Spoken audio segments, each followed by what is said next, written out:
Hi everyone, welcome one more time to the Q&A with our mentors at Lidr. Today we have Jordi Miró here, multiple times CTO, right now running the hotel network, but he has been in different companies in different countries for different sizes and industries like Wuaki TV, for example.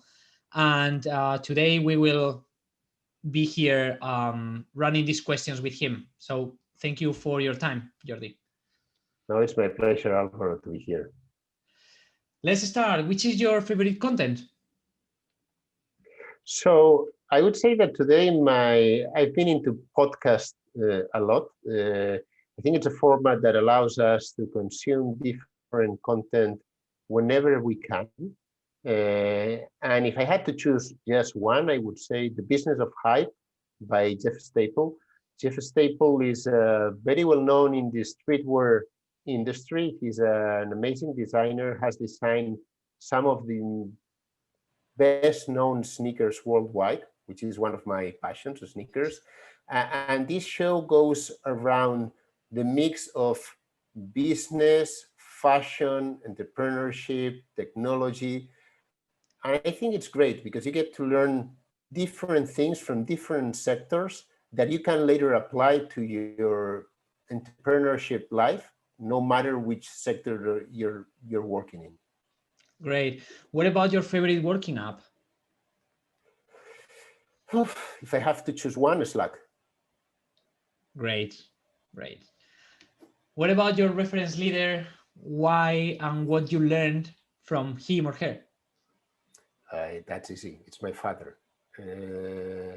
My father used to be CEO of a large Spanish oil company, and he entered that as an intern and worked in that company for 45 years, going from intern to CEO. So I have learned that by working, hard working, commitment, belief, sharing, being a leader by example, being the first doing the things you ask the other people to do, that's the way you make your way up and you gain the trust of your peers.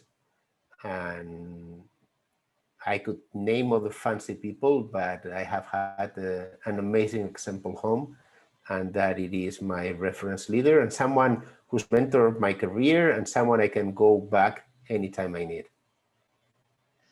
Really inspiring to have this story at home. Really, really inspiring. That's great. What about the number one skill to become a successful leader in tech? Only one.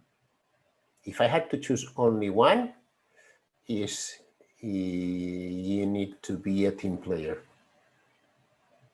Okay. Because no matter the rest, if you cannot be a team player and lead that team, the rest, it doesn't matter if you're super skilled technically, business-wise, and so at the end, you're as weak as the weakest ladder of your team. That's right. You have been plenty of years working as a CTO, as I have mentioned, in different industries, different sizes. What do you like most of being CTO?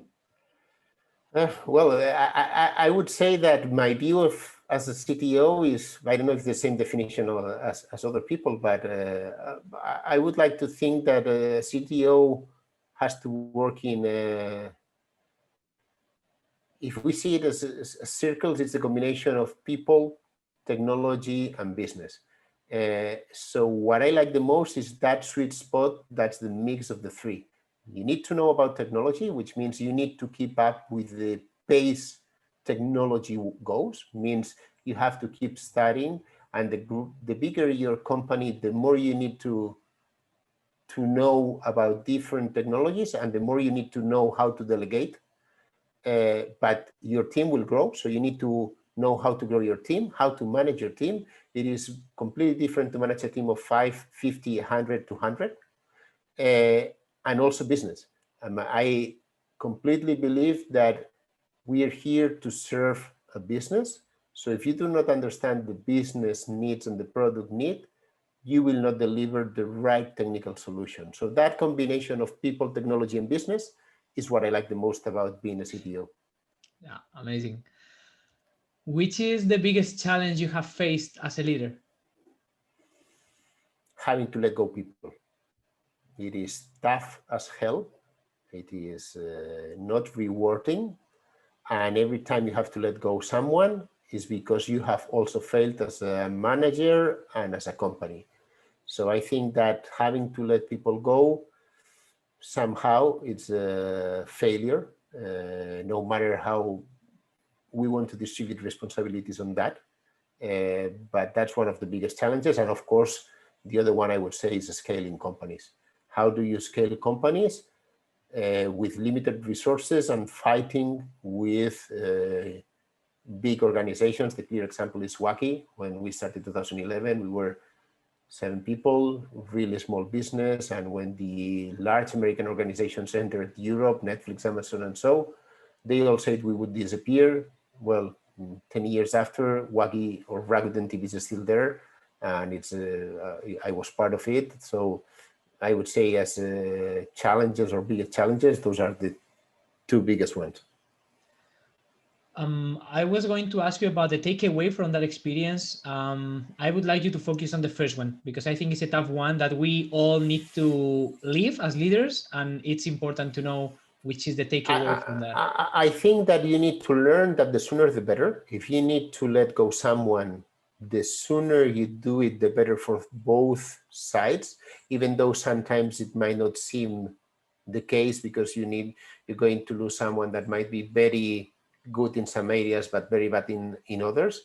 So I think that my biggest takeaway is do it the less times the better, but whenever you need to do it as fast as possible. It's the best for the organization and for the people you will let go. Yeah, got it. Finally, the one single tip for aspiring CTOs. I think that you need to have in mind very clear, what are you looking to be as a CTO? And why do I say that? Because I think that CTO is just a word, and I don't like names.